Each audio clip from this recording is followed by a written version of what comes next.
आपकी लोकसभा भी अमरावती है ना? ये लोकसभा अमरावती है. Sir, today I would like to speak in Telugu, sir, my native language, because this is a historic and an emotional moment for all of Andhra Pradesh, sir. సభాధ్యక్షులకు సహచర సభ్యులకు ఈ ప్రత్యక్ష కార్యక్రమాన్ని ఉత్కంఠంతో ఉద్విగ్నంతో వీక్షిస్తున్నటువంటి అశేష తెలుగు ప్రజానీకానికి మా అమరావతి ఆత్మ బంధువులకు నా హృదయపూర్వక నమస్కారాలు.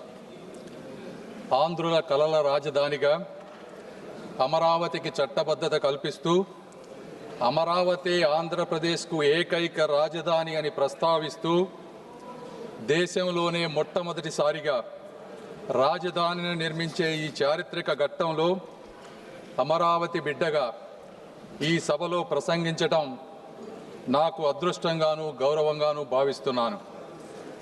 ముందుగా తరతరాలుగా సాగు చేస్తున్న భూమిని రాజధాని నిర్మాణం కోసం త్యాగం చేసిన రైతన్నలకు, వందలాది రోజుల దీక్షతో శాంతియుత ఉద్యమం చేసిన మహిళామ తల్లులకు హృదయపూర్వక కృతజ్ఞతలు తెలియజేస్తా ఉన్నాను.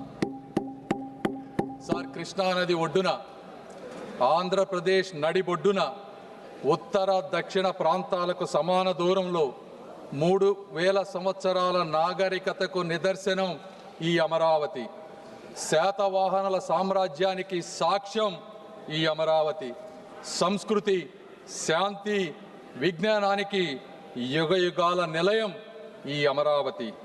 బౌద్ధ స్తూపాలు, శిల్పాలు, శాసనాలతో విరాజిల్లినటువంటి పవిత్ర భూమి ఈ అమరావతి.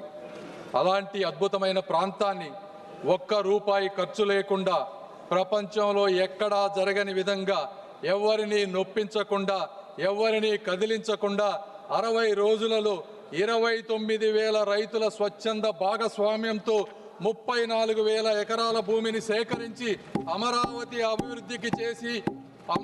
అభివృద్ధికి అంకురార్పణ చేసినటువంటి శక్తి, వ్యక్తి, నమ్మకం మా ముఖ్యమంత్రి శ్రీ గౌరవ నారా చంద్రబాబు నాయుడు గారు.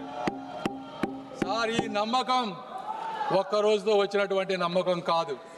40 సంవత్సరాలుగా ఒక సుదీర్ఘ రాజకీయ ప్రయాణంలో ఇటుక పేర్చుకుంటూ పొద్దున లెగిసిన దగ్గర నుంచి పండుకునే వరకు ప్రజా సంక్షేమమే పరమావధిగా తన పూర్తి జీవితాన్ని త్యాగం చేసినటువంటి ఒక వ్యక్తిపై ఉన్నటువంటి నమ్మకమే ఈ అమరావతి. సార్,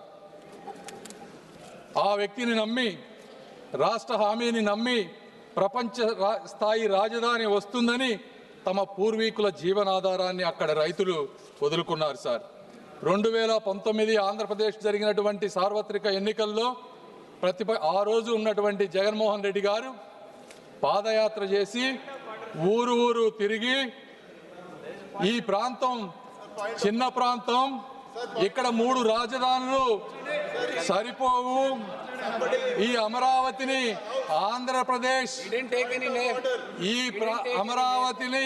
ఆంధ్రప్రదేశ్లో ఇంకా అద్భుతంగా ముందుకు తీసుకువెళ్తానని చెప్పి అధికారంలోకి వచ్చారు. సార్, అయితే అలాంటి మహాయజ్ఞాన్ని అధికారంలోకి వచ్చిన తరువాత అధికార వికేంద్రీకరణ పేరుతో 3 ముక్కల రాజధాని అనే పేరుతో ప్రజలను మభ్యపెట్టి 5 సంవత్సరాల అమూల్యమైనటువంటి కాలాన్ని, ఆంధ్ర ప్రజల భవిష్యత్తుని కూడా వృధా చేశారు. సార్, 3 ప్రాంతాల మధ్య చిచ్చు పెట్టారు.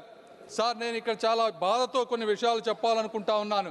ఇది రాజకీయ విమర్శ కాదు. సార్, 29,000 మంది రైతులకు జరిగినటువంటి అన్యాయం, అవమానం గురించి మాట్లాడాలి. సార్, ఆ రైతులని పెయిడ్ ఆర్టిస్టులని పిలిచారు. సార్, ఈ సభలో ప్రస్తావించలేని వ్యాఖ్యలతో మహిళలను ఇబ్బందులకు గురి చేశారు. వారిని చూసి నవ్వారు, అమరావతిని మర్చిపోమ్మన్నారు. 30-40 సంవత్సరాలు తన భూమిలో పంటలు పండించిన రైతులు వారి గ్రామాల్లో తిరగటానికి ఐడి కార్డులు చూపించమన్నారు. సార్, 144 సెక్షన్ అమలు చేసి వారి స్వేచ్ఛను అడ్డుకున్నారు. సార్, ఈ బాధ ఇక్కడితో ఆగలేదు. న్యాయస్థానం నుండి దేవస్థానం వరకు 45 రోజులు మహాపాదయాత్రలో రైతులను అమానుషమైనటువంటి హింసకు గురి చేశారు.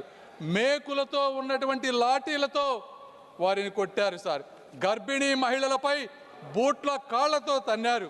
ఆఖరికి మహిళా దినోత్సవం రోజున ఆలయానికి వెళ్ళినటువంటి మహిళలపై కూడా దాడి చేశారు సార్. వారి భోజనంలో ఇసుక వేశారు. అయినా కూడా వారు ఎక్కడా కూడా వెనకడుగు వేయలేదు. రోడ్లను శుభ్రం చేసి వీధుల్లోనే భోజనం చేశారు సార్. ఆఖరికి ప్రశ్నించిన మీడియాని కూడా వారిపై కేసులు పెట్టారు. ఇది సార్, ఇది 1631 రోజులు జరిగినటువంటి అమరావతి వ్యధ కథ అని ఈ సభాముఖంగా తెలియజేసుకుంటున్నాను సార్. అయితే ఆ రోజు వారు ఆ తల్లుల కన్నీళ్లే ఈరోజు ఈ చట్టానికి పునాది రాళ్లుగా మారుతున్నాయని వారు గ్రహించలేకపోయారు సార్. ఈ వైఎస్ఆర్సీపీ ప్రభుత్వాన్ని కానీ అప్పటి ముఖ్యమంత్రి గారిని కానీ ఈ చరిత్ర ఎప్పటికీ మర్చిపోదు సార్. ఈరోజు ఒక రాష్ట్రం అభివృద్ధి చెందాలి అంటే రాజధాని అత్యంత కీలకమైన పాత్ర పోషిస్తుంది సార్. కర్ణాటక ప్రాంతంలో బెంగళూరు అనేది 50% ఆర్థిక వాటాను, తమిళనాడులో చెన్నై 40% ఆర్థిక వాటాను, తెలంగాణలో హైదరాబాద్ 55% ఆర్థిక వాటాను అందిస్తూ కీలకమైనటువంటి పాత్ర పోషిస్తూ ఉన్నారు సార్. అదే ఆంధ్రప్రదేశ్కు మీ రాజధాని ఏది అంటే చెప్పుకోలేని అవమానంతో గత ప్రభుత్వంలో ఆంధ్రలో ప్రజలు జీవించారు సార్. ఇప్పుడు నిర్మించబోయేటువంటి అమరావతి ఆంధ్రప్రదేశ్ ఆర్థిక వ్యవస్థకు ప్రధాన కేంద్రంగా రూపుదిద్దుకొని రాష్ట్ర అభివృద్ధికి ఒక గ్రోత్ ఇంజిన్ గా కూడా మారబోతోంది సార్.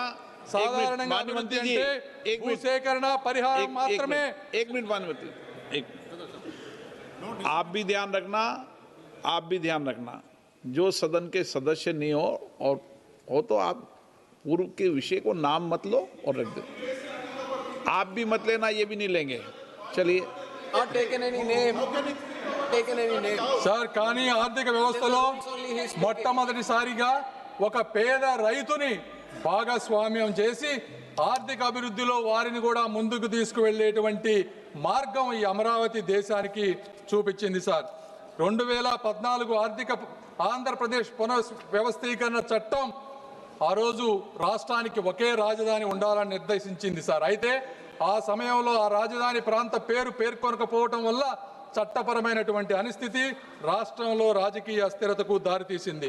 ఈ విషయంపై హైకోర్టుకి రాజధాని రైతులు వెళ్ళినప్పుడు 2022లో ఆ రోజు ఉన్నటువంటి ఫుల్ బెంచ్ ఒక స్పష్టమైన తీర్పునిచ్చింది.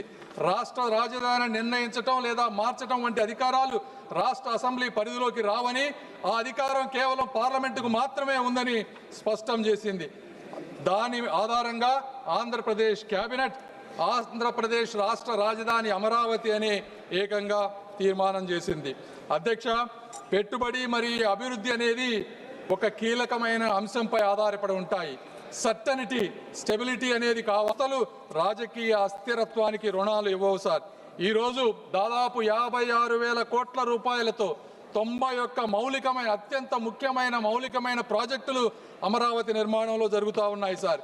హడ్కోలో 11,000 కోట్ల రూపాయల రుణం, ప్రపంచ బ్యాంకు, ఏడీబీ, కేంద్ర ప్రభుత్వం కలిపి 15,000 కోట్ల రూపాయల సహాయాన్ని ఈరోజు అందిస్తూ ఉన్నాయి సార్. అదేవిధంగా క్వాంటమ్ వ్యాలీతో చరిత్రకు అమరావతి స్వాగతం పలుకుతుంది సార్. ఇవన్నీ జరిగినప్పటికీ అందరి మనసులో ఒకే ఒక ప్రశ్న, అమరావతి శాశ్వత రాజధానిగా ఉంటుందా అనేది ఉండేది సార్. అయితే ఈ చట్ట సవరణతో ఆ అనిశ్చితి తగ్గి అభివృద్ధి వేగం జరగబోతా ఉంది. రాజధానులు అనేది ఎన్నికల కోసం కాదు సార్, తరతరాల కోసం నిర్మించబడతాయి. ప్రభుత్వాలు మారినా కూడా విధానాలు ఏకపక్షంగా మారకూడదు. ఈ విధంగా ప్రభుత్వాలు ముందుకు వెళ్ళినప్పుడు మాత్రమే ప్రజల పట్ల కానీ, పార్లమెంటు పట్ల కానీ, ప్రజాప్రతినిధుల పట్ల కానీ ఒక విశ్వాసం వస్తుంది. కాబట్టి ఈ కార్యక్రమాన్ని ఈ విధంగా ముందుకు తీసుకువెళ్తూ ఈరోజు ఈ కార్యక్రమానికి వచ్చిన విధంగా నేను అనేక మంది వ్యక్తులకు కృతజ్ఞతలు తెలపాలి సార్. మొట్టమొదటిసారిగా గౌరవ ప్రధానమంత్రి నరేంద్ర మోదీ గారికి ఆంధ్రప్రదేశ్ రాజధానికి కేంద్ర మద్దతు ఇవ్వాలన్న ఆయన హామీపై ఆంధ్రప్రదేశ్ ప్రజలకు అచంచలమైనటువంటి విశ్వాసం ఉంది. మోదీ గారు ఇచ్చిన మాట నిలబెడతారని గత 12 సంవత్సరాలుగా ఎన్నోసార్లు నిరూపించబడింది. అదే ఈరోజు ఆ విశ్వాసం మరొక్కసారి రుజువైంది సార్. రెండవది, మా ముఖ్యమంత్రి గారు శ్రీ నారా చంద్రబాబు నాయుడు గారు అమరావతి ఆయన ఆశయం, ఆయన కళ, ఆయన ధ్యేయం. రాష్ట్ర